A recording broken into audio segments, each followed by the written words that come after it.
Hello, hello. Hello. Welcome to the Comox studio. And Katie, where are you today?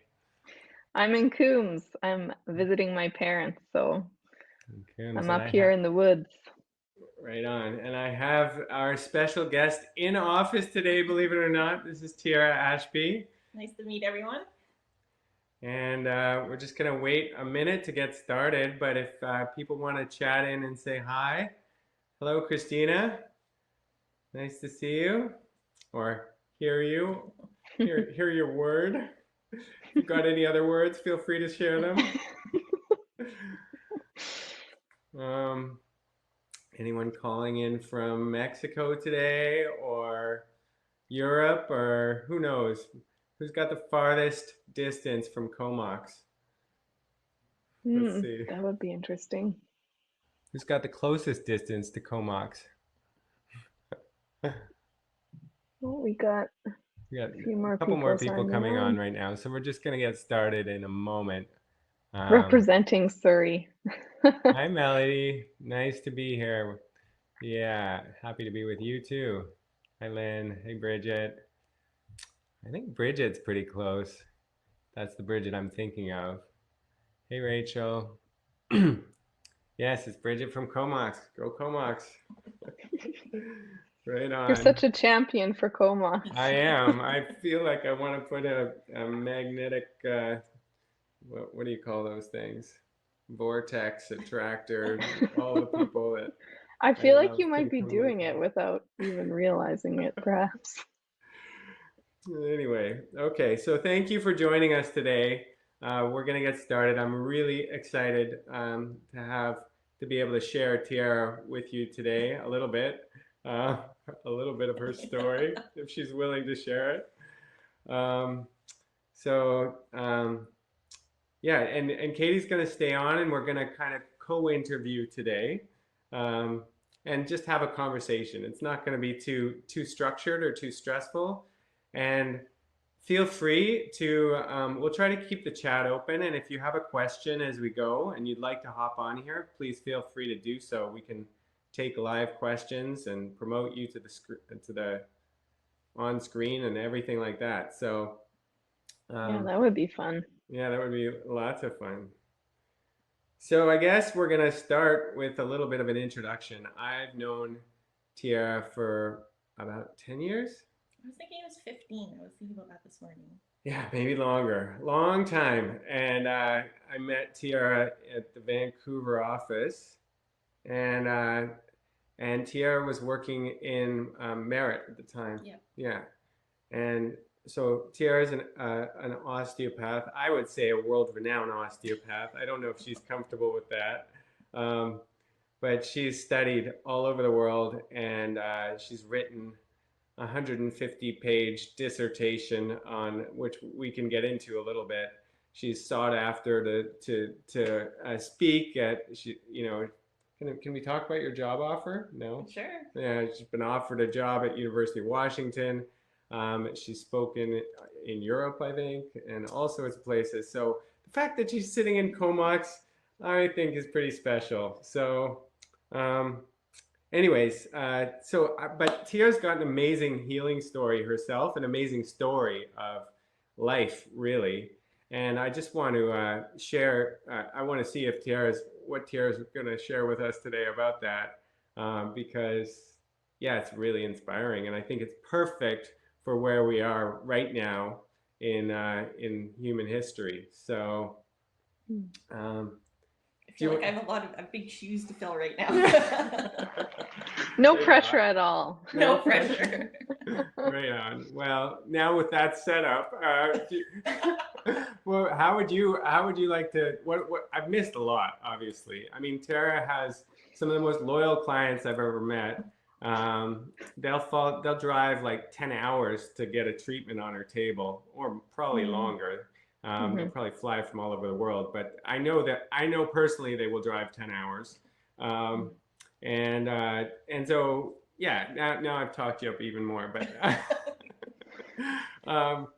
so why don't we start with just like I guess what brought you to osteopathy, and what kind of gave you the nudge to tap into your healing gifts?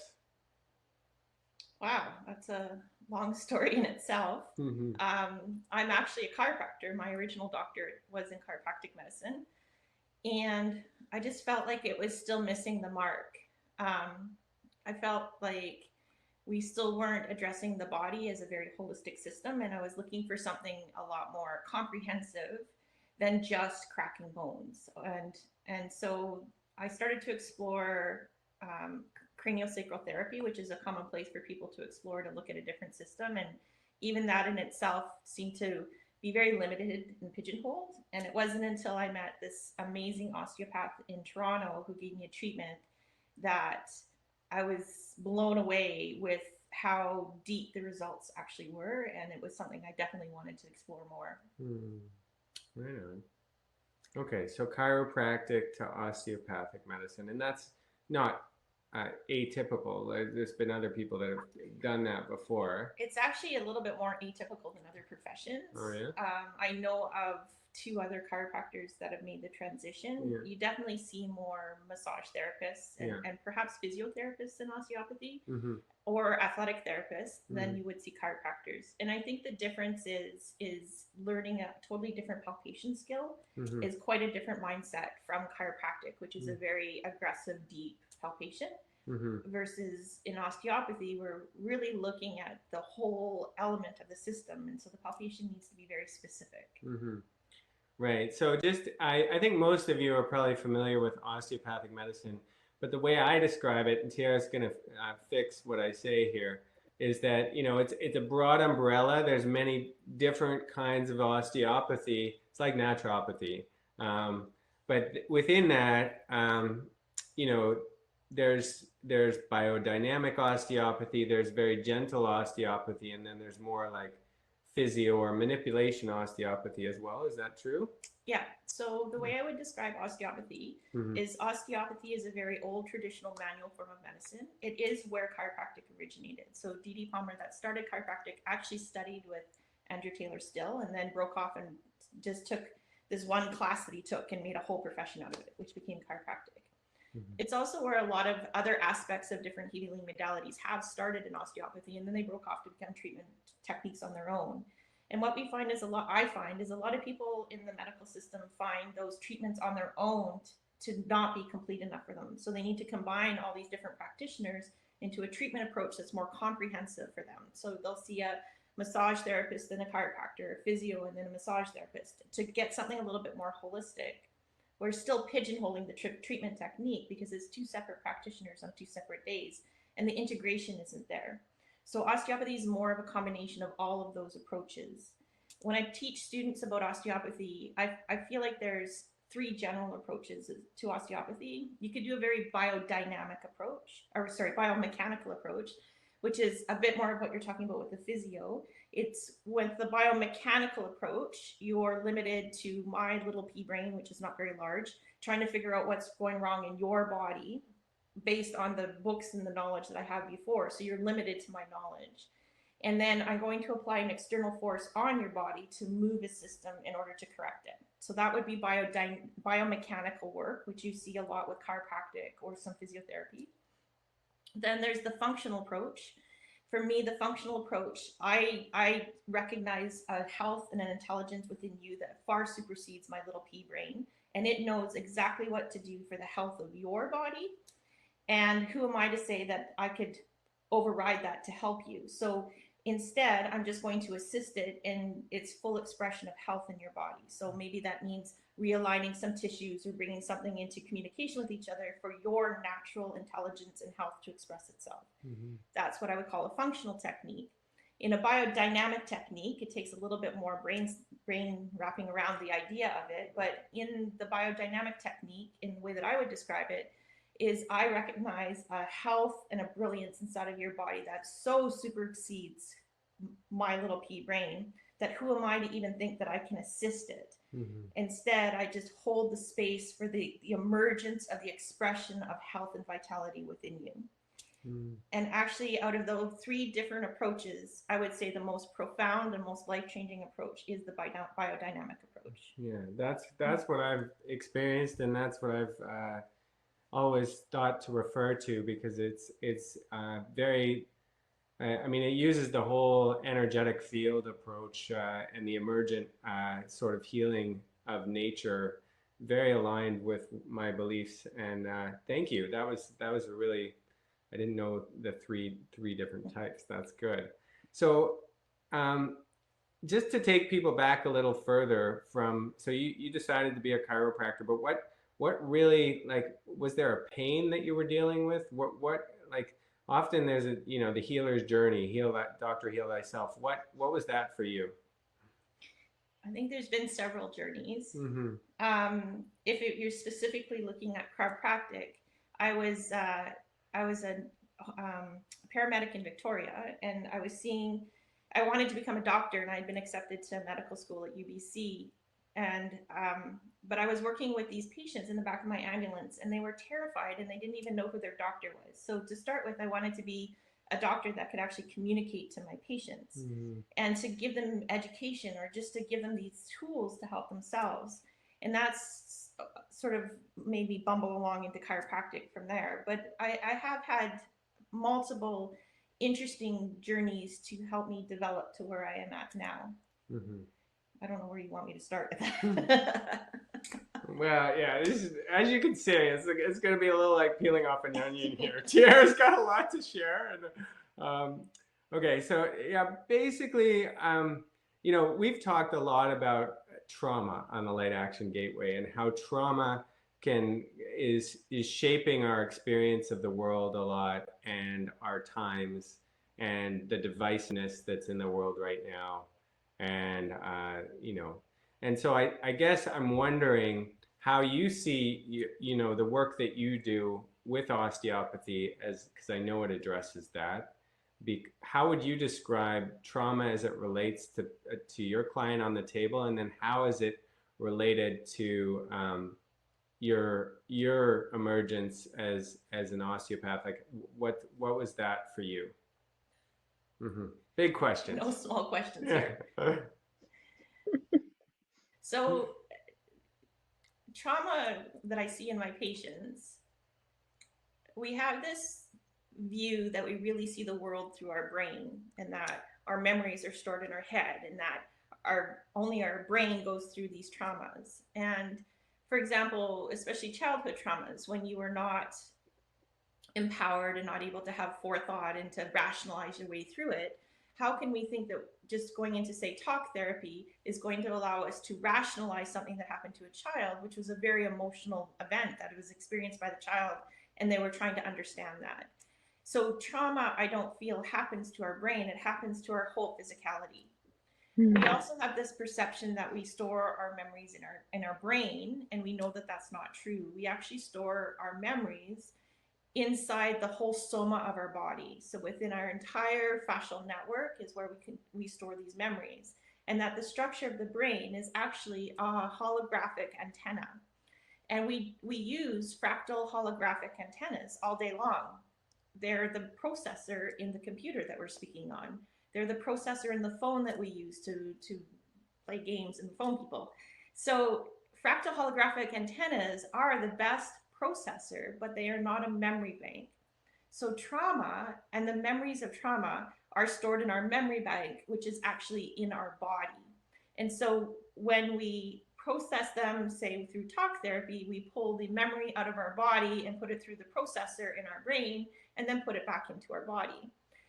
But that's not going to help relieve where the trauma is. And you really need to be addressing the whole physicality of the being, not just their somatic body, but also their electromagnetic body and their fluid bodies and their morphogenetic bodies, to integrate all the different areas and levels that this trauma can sit on. Mm-hmm. Right on. That was beautiful. So yeah, that was was one of the awesome. best descriptions I've ever heard. So thank you. Okay, so if you're willing to go there, like you've been through a lot, Tiara. I mean, I've heard parts of your story, and I think there's inspiration in like how much you've overcome, and where the gifts, like how do you see it personally that you've been given these incredible gifts through your hands to heal people? You've been giving these incredible gifts to download all of this new information about the quantum field and water, all this stuff you wrote your dissertation about that we can get into. But where did all of that, like what happened to you as a child to even want to get interested in trauma and healing in general on this very deep level? Are you willing to share a bit of that? I feel like, and this is my personal belief, that we come to this world and we choose the experiences that we want to learn from, and we choose the people that get to walk with us to help us learn those experiences. And generally in the really big experiences, we choose really big issues that are very difficult, and there's a lot of depth and a lot of rabbit holes around them in order to really get the juicy understanding of them in the end. And I believe I came to the world this time with quite a big agenda, lots of experiences, and lots of amazing spirits that chose to walk with me to play the harder roles in order for me to learn. And I had a very traumatic childhood with my family and my family growing up. I left home at 12 to live on the streets in Vancouver. So I lived on the streets in Vancouver from 12 until 19.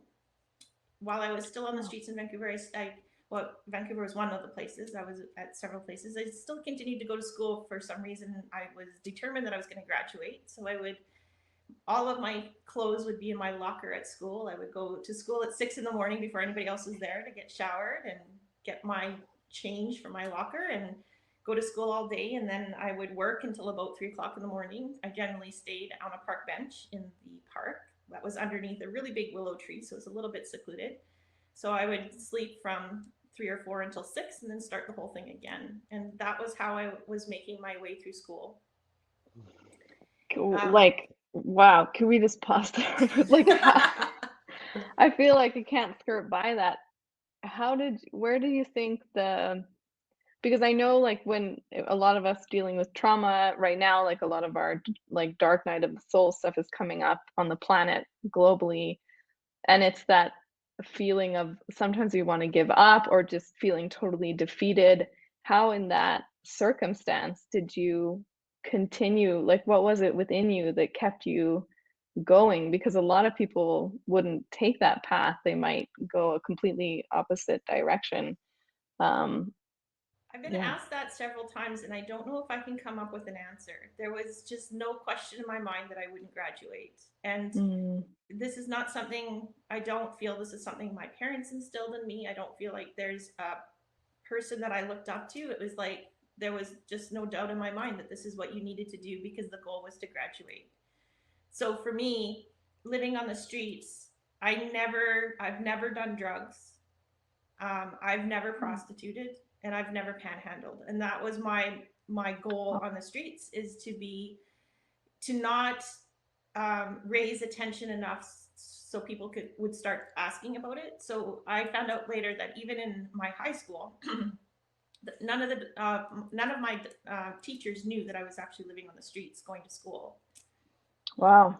Yeah, you've got an incredible ability to hide stuff. I don't know, that's a superpower, but it can also be a little bit of a stumbling block too. I mean, wow, That's incredible. You're cutting out, Katie. Oh. here. Yeah, I feel like to keep that going, and I think it speaks to the power of belief, and like it sounds like you just had that belief, you'd made that decision.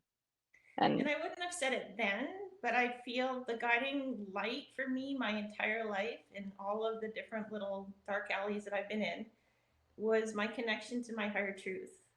And I would say that has always been my guiding light, that no matter what is in front of me at this moment, when I touch in with my higher truth, I know that I'm going in the right direction. So for me, every day when I wake up, no matter the craziness that we face in the day, no matter the stress of the things that are on my plate, the first thing I do is am I in alignment with my higher truth? Am I walking the truth of my path? Am I embodying it as much as I can? And there's times when I stumble and fall, and there's times when I take a detour, but I come back to the guiding, this is my truth. And there was never a question in my mind on the streets that I would not get off the streets. There was never a question in my mind that I wouldn't graduate, although that's a funny story too. It's, I don't know where I got that from, and maybe it was a seed that I had planted when I chose my journey here, that this is what's going to get you through those darkest moments, is still this guiding light. Was there ever a time where you felt like you had disconnected from that guiding light and maybe was like repeating a pattern that was a lesson that hadn't been learned? And how did you bring yourself back to that higher self? I've licked the bottom of the barrel many times. And I think lessons aren't, like, I know we often use the analogy of an onion and that we peel away these layers, but the concept with that is that then you get to the nidus, or the center of the onion. And I don't think that's how it works. I think lessons are like, not necessarily a vortex, but you go around the lesson and you learn it from this perspective, and then you go along your merry way and you think it's okay, and then you come back through it again, but it's in a different perspective. I love the analogy of the blind monks and the elephant, because if you ask the blind monk who's standing at the ear of the elephant, what is an elephant? They'll say it's a great big fan. If you ask the blind monk that's standing at the leg of the elephant, what is an elephant? They'll say, oh, it's like a trunk of a tree. If you ask the blind monk at the tail of the elephant, what is an elephant? They'll say it's like a rope. But the thing is the elephant is all of those things. We need to have this pass to come around looking at the elephant in this perspective, then to see it in this perspective, then to see it in this perspective, before we really get the full concept of what an elephant is. I think in our journeys in life, we have maybe these core things that we get to learn, but we get to go past them several times with several different perspectives to see them, so that we get the full picture of what that lesson is in the end. I hate to interject. It's like That's cosmic, awesome. Karmic astrology right there. Yeah, well, and I Going think it around takes, and around. and there can be a lot of shame, I think, that we have if you're, it's like, oh, I keep repeating this lesson, or I keep doing this and I know better, or I have the belief, or I'm connected to my higher self. Why am I still? And that's such a gentle way of looking at it. Like, it's a compassionate way, leaves a lot of space to, like, maybe I'll circle around it. Maybe I need to do 5 more like orbits to see what this really is. And I love And I that. hope That's that awesome. in our world, and as our world's evolving, that we evolve away from shame, particularly around shame and this belief about mistakes. Because there is no mistakes. It's all learning. And it's all meant for you to expand. And I think shame is so restrictive. We've been in such a girdling society that limits us. And they place limits on us based on fear, like, oh, you're never going to succeed, so don't even try. And that's not it at all. Like, succeed and fall on your ass. That doesn't matter. What matters is get up again and try it again. I remember when my goddaughter was born, my best friend asked me to write a poem to my goddaughter, and I wrote the poem, I hope you have a really long and bumpy road. I hope you fall in the mud puddle. I hope you get lost in the forest. I hope you climb the highest mountain and have nowhere to go. And then only then will you trust that you really know what to do. I don't want them to have a smooth, flat journey. I want them to really get the texture and the nuance out of it. And so there should be no shame in that. There should be no shame banging your head into the wall until you figure out to open the door. It's just, that didn't work, so now what am I going to do? That's so much more spacious, and that invites more growth, and can fuel you to keep going. I love that. I love that too. It's a good perspective on parenting too, to allow the child to experience a lot of mistakes. As parents, you want to sometimes fix or prevent a hardship in the child. And when I'm able to step back and allow Mara and our our boys to make mistakes, it's like that's when they actually learn. That's when they bang their head against the wall and say, ah, that didn't work. Mm-hmm. So Yeah, yeah. So thank that's you. super powerful. That's really nice. And we have Anna and Melody. Anna says, wow, what a great perspective. That is so helpful to me. And Melody says, yes, I always say the smooth journey is a shallow journey. Yeah. Mm-hmm. Well Mm-hmm. said. Mm-hmm. So that's one example. You know, you said you've been on many healing journeys. Let's dip into another one. I know, like, Teara and I first met 15 years ago, say, but then we fell out of touch for a while you were writing your dissertation. Um, and you, that year, I think you went into another deep healing. Yes. And so I teach cadaver dissection. People might not want to hear that part of it. I teach anatomy, and I was teaching out of the University of California. And I was with a cadaver for 3 long days, and I think I picked up a virus from this cadaver. And Oh, I didn't know that part. yeah. Wow. Anyways, I got very, very sick in November of 2015, and this ended up being a 10 and a half month journey in bed of being sick. So I got, it sounds very COVID-ish, but I got pneumonia really bad. And as soon as I would start to recover from that pneumonia, I would get another pneumonia. So I had pneumonia back to back for almost 4.5 months. Wow. And that was the easy part. So after that is when my system really tanked. And it's interesting because that's the me in this physical world experience of it. But me, in my experience of it, was so phenomenal that I feel like my soul or my spirit or whatever you want to call the essence of me had left my body and was experiencing other worlds. And for me, those worlds are far more real and tactile than my experience in this world. And I always had this little silver thread that came back and attached to the very back of my neck. And I had these anchors that would anchor this thread in. And as I would experience this world, which was so fascinating, I feel like I was learning these advanced forms of healing and some really amazing different perspectives. And every time I'm there, the mentor that I was working with would turn to me and say, well, are you ready to go back to your body? And I'd look at this useless body laying in a bed that couldn't even get to the bathroom. And I'm like, well, I don't know. I don't want to go back to that thing. And so each time another thread or another anchor would pull out. And then my experience in this world is I did the whole thing at home by myself, and somebody would check in on me about every 3 weeks. And when I would talk to them, it's like I was in a really large, long metal barn-like thing, and they were on a black and white TV screen at the very, very end. It was so detached and so flat and so vacant, and my words were hollow and echoing, and it was the weirdest thing. And then I'd go back to the next world that I'm exploring, and I'm like, I remember the colors and the sounds and the smells and all these things. And the mentor would say, are you ready to go back to your body? It's like, no. And another anchor would pull out. And it got to the point where I knew that it was getting pretty tenuous. And I asked some friends to come over. I'm like, I'm at my end. I don't know what else to do. I don't feel like this is ever going to turn around. And they left that day, and they both said that they thought that I would die that night. So they both had said their goodbyes to me. And I was laying, I would have to have about 8 baths a day because I was so cold, because I was so vacant.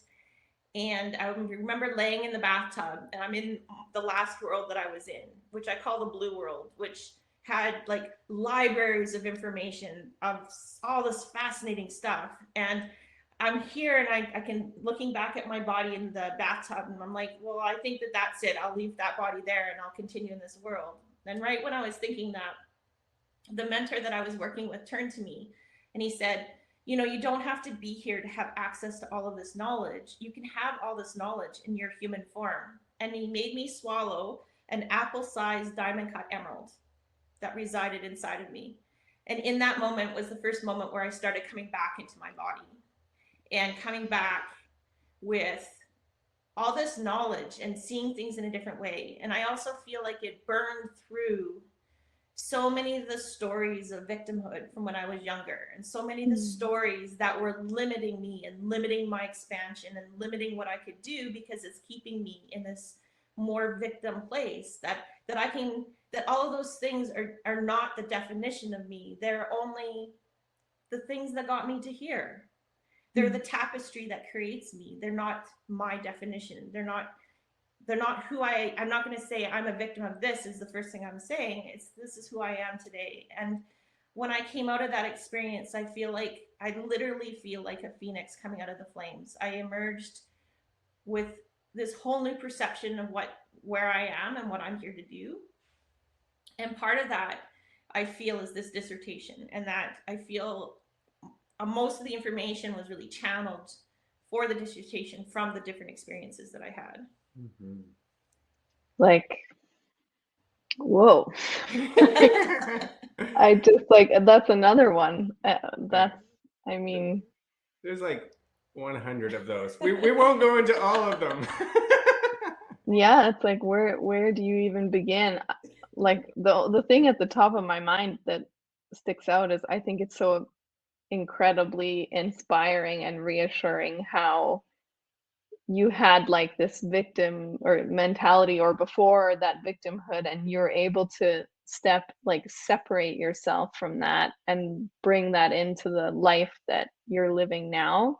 Because then that's a possibility for all of us to do that with all of our stories. And that's just so incredible. And I think it's also reassuring how you were going into these different worlds like separate from your body, and it was so beautiful there that you didn't want to come back. It makes it like it's a nice feeling to know, because we're all headed there at some point. So it's reassuring. But I mean, that just blew my mind a bit. I don't even know, like that's just incredible. For me, I feel like everything I come up against, I ask myself, is this true? Like, is this, am I telling myself a story, and is this story based on truth? And the only thing that is true is this moment right now. There was no this morning, there is no this afternoon. The only truth in my world is this exact moment. So is the story that I'm telling myself based on this exact moment, or am I making up a storyline? Because often if I make up a storyline, my storyline is based on something that might have happened in my past that I'm now going to project onto my future. Then I'm going to skip to the past to make sure the future is looking like the past. And then you do the yo-yo, and none of that's based right now. Yeah. And then the final answer question I always ask is this thought empowering me? Do I feel empowered to go on? Do I feel empowered to really live my full potential with the story that I am creating for myself? And if none of those line up, then it's like it's a story, and I don't know why I'm holding on to this. Yeah, I think I can really relate to the victim mentality. I think that especially when you start to dive into like the healing work and you see everything and you're like, oh my God, like this happened. And I think that you can sometimes get like love and connection through that being a victim. And how did you was that difficult for you to just kind of separate that, like when you have that thought of like, this is not empowering me, so I'm just going to step forward? Is there ever any kind of like tension in stepping into that, or is it just became more clear for you after you I went think through in the everything? beginning, but it's something I don't even think about anymore, because I don't have time, and I see such beautiful souls around me that get spun out on such a story that they can't get past that. And we're all here to learn what it means to be a victim in some form. We're all here to learn what that energy is. And it's not for you to sit in the storyline of victim. It's for you to become victorious over it. It's for all of us to transcend the victimhood, to see the other side. And we're not meant to sit in this the whole time. We're meant to be these expansive, evolved, beautiful beings. So, okay, I got a question now. So, I agree with you 100%. And like the work you do is very soma based, very accessing these trauma memories based. And when, in my healing experience, I access one of those, I feel the full extent of what it was like to be, a victim in that memory. And I think, if, in my view at least, if we don't feel it, and I know your journey's been different in that you gone to these worlds and brought back, this perspective and this apple-sized emerald, which sounds amazing. um, but like, how do you get someone on your table to feel the fear or feel the shame or allow that feeling just to be, so that it can, so the energy can move? Like, how would you describe that as even what you're feeling as you feel the energy start to move? Like, what's the energy of shame start to move? It has to be felt, right? Yes and no. I think we are all, I often see people's stories as this bundle of yarn where only one of the threads of that whole bundle is yours. Mm-hmm. I think we take on a lot of storylines and shame and fear that are not even ours. Yeah, And absolutely. it's to tease out the single thread that you can Right. actually do something about. Right. Because once you tease out that single thread, I feel the overwhelmingness of it Mm-hmm. starts to dissipate with all the things that you have no control over, which is all the other threads. Yeah. And so it's okay to hold the space for the emergence of the expression of the self that you are Mm-hmm. integrating, and to really see the difference between self and non-self with the storyline that's happening. Mm-hmm. I don't know if that answers your question. It does. I mean, really, you're speaking to like the collective or dimension of shame, like how much of like victimhood lives in the collective consciousness, and how we can, basically tap into that story and believe it's ours versus our one thread of experience about feeling bad or being angry at ourselves for being a victim or whatever created that shame. So is that it? I think it's bigger than that, because we can look at it. You can look at the collective consciousness. Mm-hmm. You can look at, this is when I start to look at the morphogenetic bodies. There's multiple, but I usually teach 3 morphogenetic bodies. We have a transgenetic morphogenetic body, which is the lineage of your family. So you'll have a father element and a mother element. So the shame can come in your transgenetic morphogenetic body, where you're just looking at the elements through your genetic lineage. Mm-hmm. You also have a trans-ethnic morphogenetic body, which is your racial heritage. Mm-hmm. And then you have a trans-civilization morphogenetic body, which is the collective consciousness. Right. And so if we look at the morphogenetic bodies, for example, every family has the crazy Aunt Betsy, so the story that they try to keep in the closet. And if I took that on as part of my identity, it's overlays my truth of who I am with this story that I feel like I need to perpetuate from the family, but it's still not my story. Versus, and this is something very big that's happening right now, and it's really coming to the surface, which is wonderful because I think it gives us the chance to talk about it and resolve it, is the trans ethnic morphogenetic body. And in our country, we have this heritage with our Native American that the Native Americans and what's happened to them with the residential schools, and it's really come to the surface right now. Versus the trans-civilization morphogenetic bodies. So, for example, I'm not Native American, but I could be so aghast to what's happening, I could take that on from the collective consciousness as a lesion within my system. So there's these different layers to how this teases out. So it's not just collective consciousness; it's also different aspects of it. Right. Yeah. No, that's brilliant. I love that explanation. Thank you. So sorry, we have someone, Aaron asked a question. Would love to hear your perspective on fear running up against these bumpy roads or living on the streets at 12. Seems like fear can derail moving forward, ? So I guess, did fear derail you at all? Or did fear consume you? I'm not sure if that's what that meant. I think there's a lot of fear going around right now in the collective, and it's easy to get kind of pulled into it. Um, Maybe that was the essence of the question. How do you see fear? Yeah. I think we're in a very interesting time.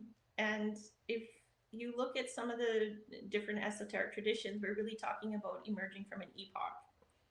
And the epoch that we're emerging from was the epoch of the patriarchy, which is the last 5,000 years. And we're not going into the epoch of the matriarchy. That actually came before the patriarchy. Mm. So we're moving into a new epoch where we're balancing the energies of the matriarchy and the patriarchy, which is why it's more of an epoch of sustainability and equitability.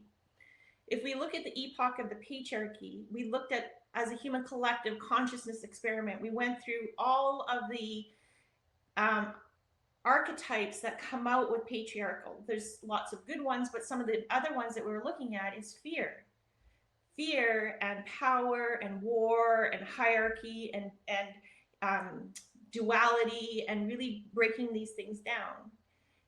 The thing to transition into a new epoch where we're trying to pull out equitability and sustainability in equality is that we need to bring all of these fears and these ideas and thought systems and paradigms that went with the old epoch, and we need to address them and look at them and say, do we still want to carry this forward? I feel that where we're sitting in the world right now with all of this fear percolating up is this beautiful opportunity for us to look at our value system. Do I want to buy into this being the way that I control my life? Is this something that I could really stand behind? Is this something that I want to perpetuate? Is this a value system that I want to pull forward? Or am I willing to start looking at a new construction of a new paradigm and a new value system? Part of that too, I think, is the concept of money. Money, the foundation of money, is based on lack and fear. I don't know how we can move forward pulling money as our commodity of worth going into a new system. I think money as a commodity of our value and our worth needs to be deconstructed. And I think that this is part of what these fears are bringing up right now, is that we're not working, or do we have work, or will I have work if this happens, or how do I provide for my family? And the beautiful thing that I'm seeing in so many people is they're starting to say, wait a minute, I don't want my value, my self-worth to be how much money I make or how hard I work and putting those value systems there. I want it to be, how good of a parent am I to my child? How much time do I spend with them? What is my own self-worth? What is my own well-being? The more well-being that I can embody and pull forward, the more well-being I can give to the people around me. It's like this pay it forward system of abundance where I have so many zucchinis, please take my zucchinis because I can't handle the zucchinis anymore. And I know that the fear comes up in our face and we're just looking at the fear, but it's again, I go through my check system. Is this based on reality? Is this empowering me in some way? Is this even mine? Those are great questions. That reminds me of Byron Katie's work in the questions. Is it true? Can I absolutely know that it's true? What would it be like to not believe this thought? And yeah, it's really powerful questions to ask. Mm-hmm. Yeah, thank you. That's a lot to digest. Holy smokes! I mean, it's brilliant, but it's yeah. Thank you. Where should we go from here? Oh, so many places. Sina, she said, transcending fear into unconditional love. Oh, sorry. You there? Oh, I don't have a great internet. Katie's popping on and off. Sorry. Am I back? You're back. Christina said, transcending fear into unconditional love. So beautiful. I love how there's a physiological and spiritual process to this. Right. So I guess aside from asking these questions each day, which you've invited us all to do, what are some sort of concrete practices that you encourage, that you do, or that you encourage your clients to do to help anchor in this new energy. And like, what happens when fear comes up in your clients or your body? Like, what do you do to work with it in that moment, besides identify, you know, cognitively and spiritually that it's not, may not be real? I think the first thing is I check in with my higher truth Mm-hmm. and see if I have an accountability to be really exploring this right now. Mm-hmm. Excuse me. Or if there's something, if me diving into the fear is an unproductive place where it's not actually going to transcend into something, because it's easy for us to drown in fear. I feel like the more I start to put blinders on and really look at things in it with narrow vision, I find the more fear I have. I really tried to sit in the big perspective of the big picture. I feel like what we've been offered in our world in the last 2 years is devastatingly heartbreaking and has really shaken us up, but it's so beautiful and so liberating, and has offered us gifts beyond anything that we could have constructed for ourselves as mere human beings. And where we can go from here is endless. But if I sit with my blinders on and just look at all these things that are happening in our social realm, in our political realm, in our medical realm right now at the moment, it's really easy to be caught up in fear. And so each day I wake up and I touch in and I'm healthy and my loved ones are healthy. And I know for me to maintain health, the biggest thing is I need to maintain my mindset. I feel more than my body, because my mindset sets my resonance rate. And if my resonance rate is at a high rate, then I don't have room to take on ill health. I think that's super powerful. And I think, and I'm curious if you resonate with this, that there's the frequency, the love frequency or the higher frequencies vibrationally, then there's the fear. And it's really easy to get pulled into the fear. It's just so easy. You can just take one step outside and it's like you can snowball into this feeling of like doom and fear and all is lost. Do you think it's important that we as individuals try and connect as often as we can to the higher frequency of love and hope and all of these things? Will that help, like, pull us closer to that energy, the more of us that are holding that anchor in the frequency of love, as opposed to snowballing into the fear energy, which is like a denser kind of heavier energy? I'm pausing because I could really segue into some touchy grounds on this, but yes. The thing is anytime we go through an epoch and anytime we have this really big leap in the human consciousness experiment, we all need to upgrade ourselves. And we upgrade ourselves into a higher frequency. Who we were as cavemen and the way that we're operating and interconnecting and feeling these things is not where we're at right now. We've evolved, but we've evolved by increasing our frequency. Our DNA is a helical structure because it oscillates. And it oscillates at a set frequency that's the resonant frequency of you. So when your body is creating itself, it's always looking for your signature frequency because that's the frequency for it to create itself around. When we get into fear, we start to drop our frequency rate. Our resonance rate goes down because it's being bombarded by these other things, which means you don't have your full expression of health because your DNA is not oscillating at your signature frequency. So I think every day tapping into the true signature frequency of who you are and being okay to allow that to expand to a higher state doesn't allow you to slip into some of the other lower fear frequencies. And that's often why when we sit in fear is a good time to get sick, is because now our health and our vitality has also gone down to that frequency. That's so powerful because it's something that everybody can do. Like sometimes you look at the world and you're like, holy smokes, what am I even gonna do? What can I even, but if you turn the energy or the focus towards, I'm gonna be in my highest frequency and what makes me feel my most myself, most vibrant, that's the best thing that you could And do, that's I your think. commodity of well-being that you go out and give into the world. And the higher your frequency is, the more we start to have coherence in our resonance as a collective into these higher frequencies, which creates what we call a soliton wave of frequency, which means just me being in my truth and holding my light and trying to stay aligned to myself now propagates out to the entire world, because I'm holding that and I'm holding that space. And the more we have people step into their truth and their light and not be pulled down by these lower frequencies, the higher the soliton wave can go around the world to entrain other people to pull them up to this frequency. I love that. I've never heard that word, soliton wave. That's awesome.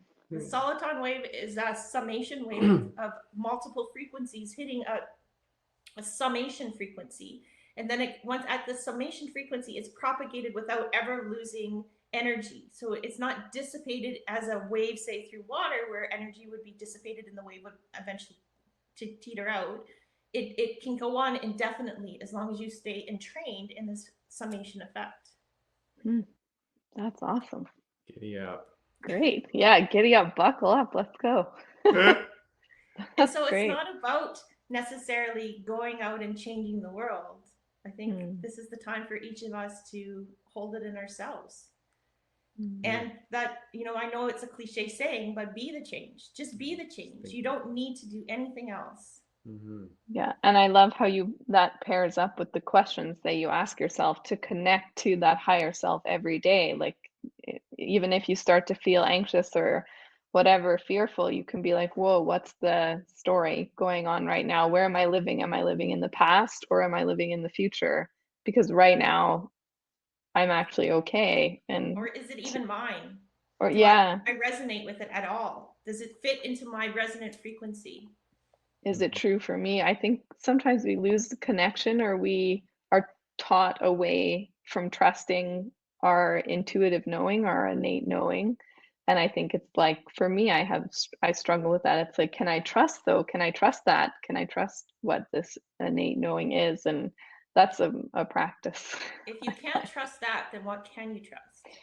Yeah, which is the bottom line of it all, really. Which is right back to the beginning, where if you look at the concept of osteopathy and of health, the essence, the truth, the health, the vitality that runs through each of us is more true than anything else. And health and vitality is only becoming back into touch with that essence that's true to us.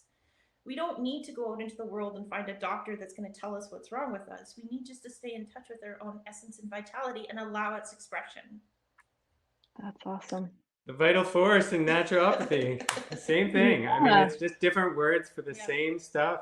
And yeah, it's so powerful, so very powerful. Thank you. Thank you. This is amazing. But, just like you've obviously gone through, like, we've been down a couple of your rabbit holes, a lot of, what people would call ego deaths. You gave up your chiropractic license at one point, right? So you've like, even in the way you identify yourself, or the degrees that you have, you've been willing to shed so much, and give it up to like some deeper knowing, some higher self. But many people are going through that right now, where they're having to give up, or questioning giving up a role, a job. Who they are is really up. They're questioning it hard. So how would you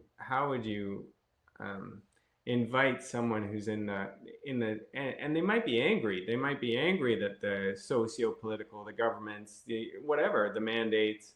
How would you invite someone to work with that energy and trust what comes so easily, or seemingly easily, to you, that you say it's always been there. It's always been there. Even when I was living on the street, it was always there.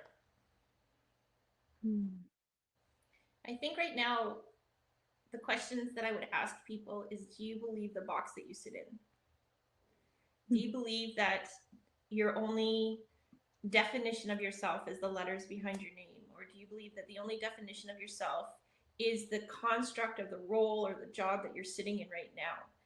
Because I feel like a lot of the constructs and the roles and the jobs and the job descriptions and the way that they play out and the way that we're licensed and the way that we're regulated and all of that is all up for grabs right now. I think it's time to do it in a different way.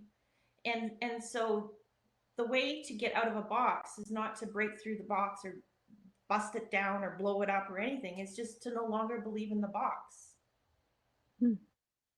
That me operating with in alignment with my higher truth means that I put the best forward for each person that's in front of me each day that comes in. And it doesn't matter what letters I have behind my name or what my education was or whether I did this fancy technique thing or whatever. It's just the witnessing of the being in front of you each day and holding that to the highest value system that you can with the most ethics and the most morality. So is that like it's like self-sourced, like everything is self-sourced as opposed to looking at the box and being like, this is the box that I fit in, my identity is wrapped up in this box. And that's why it's so scary, because like when when like the identity, like the job or whatever is gone, we can have, I feel like, such an identity crisis where we're like, who am I? What am I doing? Where is my worth? And to me, it sounds like you're saying it's every day, it's like this self-sourced connection point, coming back to that connection point of like who you are is that you from within, and then you move from that place as opposed to looking outside for references to. Totally. And I think ultimately that's what we consider to be self-sourced within is actually the connection that we all have as one. And that's so it isn't just me guiding me, it's actually me connected to everybody through our universal oneness. And that the box that we sit in is just this paradigm construction of where we have been in this patriarchal place.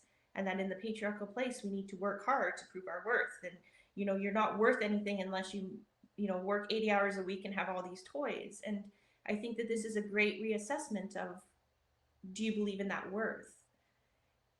Do I believe that I need to work hard to have value for myself or to contribute to society? COVID shut me down in March 2019, and it was beautiful. It was like I had wanted to change the way that I was doing my business for quite some time, and I was fully booked for over 6 months in advance. I had no space or time or energy or creativity to think of how I would do it differently. And now I'm on what we've talked about before is my coddywampling adventure. So to coddywample means to travel with purpose to a yet to be defined destination. I don't know where I'm going, but every day I wake up and I touch in with my higher truth, and I trust that whatever I need will come. And that also includes finances. I'm not working. I'm definitely not working like I was before. And I am still fine.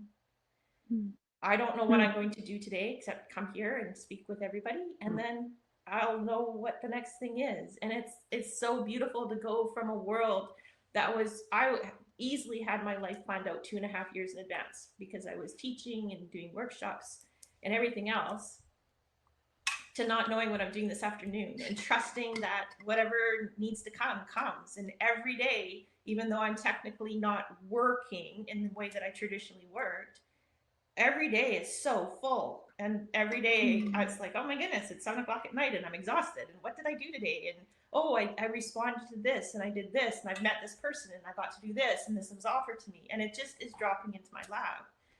And it's the same with me landing in the Comox Valley for a while. It's like, I think I like the Comox Valley, and like everybody knows what the rental rate is like. And I'm like, oh, well, I will look at this one post and contact this one person, and I have the most beautiful place ever. And I'll be here till it's time for the next thing. Yeah, so Katie's just dropped off there, but yeah, I want to go back to something you said, which I almost bypassed in my mind, but you said it's not about blowing up the box, which is really like like in order to integrate for me patriarchy, matriarchy into something that's together, both, we can't basically say screw off to the patriarchy. It's not, that's when you say you're not believing in the box. It's not like you're dissing authority. It's not like you're saying. It's not like you're fighting against authority really strongly in that moment. You're just, how would you describe the difference there?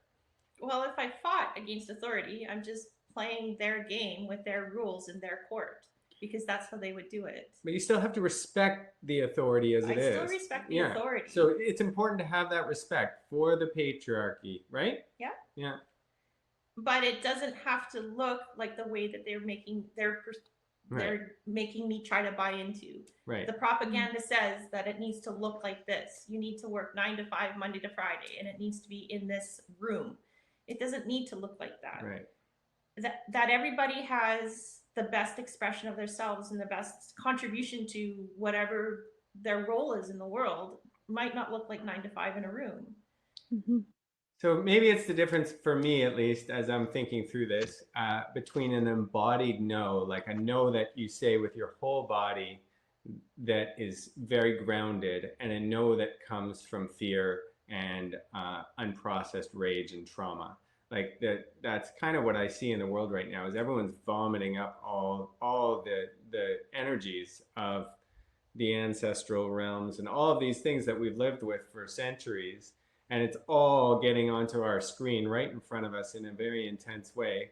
And in hopefully the emergence is that as people vomit it up, they get deeper into their embodied who they are, but also their embodied no.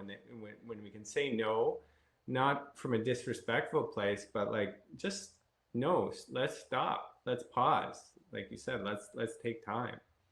Is that right? Absolutely. And I think it's if we look at it again with our blinders on and we see all these issues that have come up to the forefront and are playing out on the media right now or within the last couple of years, it seems tragic, but I think it's also beautiful.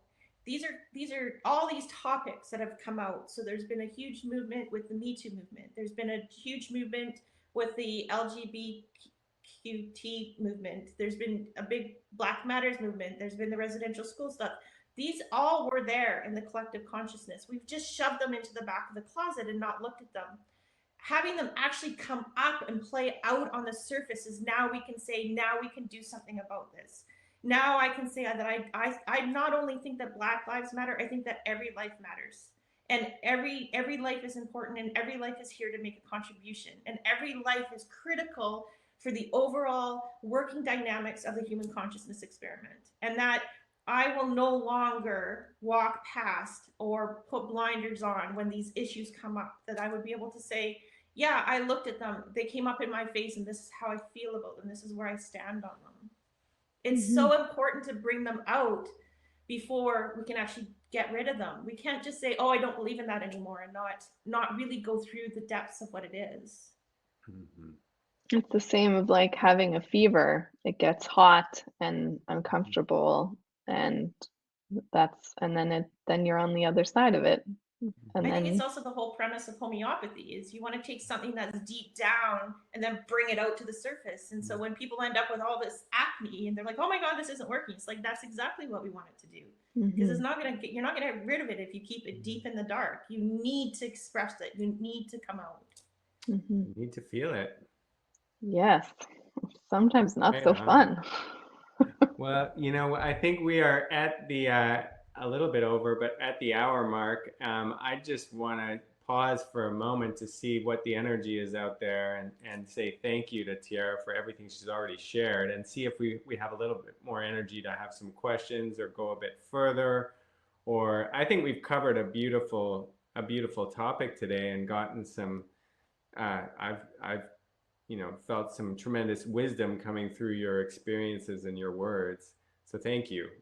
Just want to start there. Yeah. So is there anything else as people are coming up with their questions that you want to share about, maybe what your work with water or anything else that we haven't talked about that you feel, is something unique that you have to offer this community and the wider world. Put you on the spot again. You like to just drop these like bombs. Yeah. Water, I think, is a whole other week-long topic. Well, we'll have to have you back and talk about water. Yeah. Okay. We won't go there today. Is that what you're saying? Okay. I don't see any questions coming through at the Teara knows a moment. lot about water, and I mean, I think water's, one of the carriers, obviously, of information in life, and I mean, I'd love for you just to share a little bit your high level summary of the way you feel that water is underappreciated in our world. Well, the elevator pitch. So to put it into perspective, we often have people say that we are 70% water, and that being human beings are 70% water. And that's true. If you look, we are approximately 70% water by weight. But new molecular studies are coming out and they're showing that we are actually 99% water by molecule. That means that only 1% of the molecules inside of us are what we identify as these bioactive molecules that makes this structural tisular body. So that's crazy. If you put that again into perspective, if you look at a jellyfish, it is 99.8% water. So we are less than 1% less water than a jellyfish. Wow. Time to learn to dance like a jellyfish. Yeah, it makes you really think about the kind of water you're putting in your body. And yeah, that's incredible. And the role of water in our body. So they're saying that this is just this inert substance that just fills in spaces and it doesn't do anything, yet it makes up 99% of us. Wow, that's so incredible. I think we need to have a different perspective of the role that water actually plays within us. That's which amazing. Will then also change healthcare and the way that we treat that. I hear Aaron is asking if Teara has a website or articles on water that there's quite a bit of interest in the water. So is there a way that they can learn more about it, or?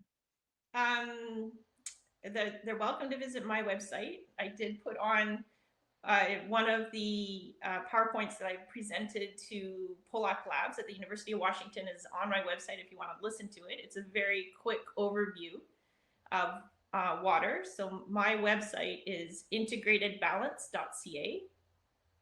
And it would be under the tab that says workshops. And I think it's under the tab that says lectures. Right on. You can put that in the notes too for when this goes up later. And there will be more coming. I've been asked to continue my research with Polak Labs, looking into the interrelationship with water and biological systems is my research. So we'll see where that goes.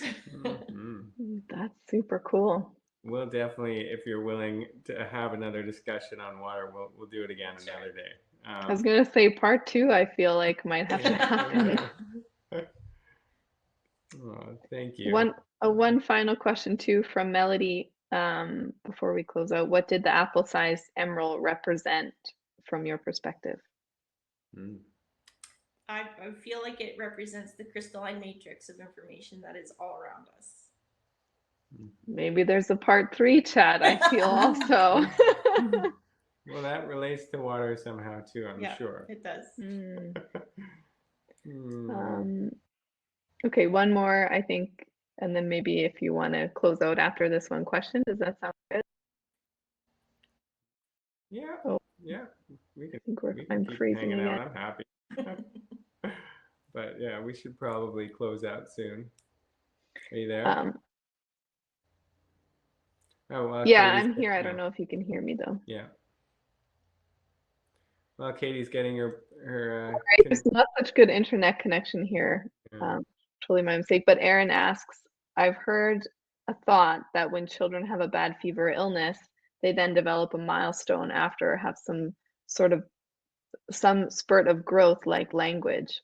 I don't know I don't know much about this, but do you think this happens? Is this relatable to what happened to you when you had the long illness? I definitely feel like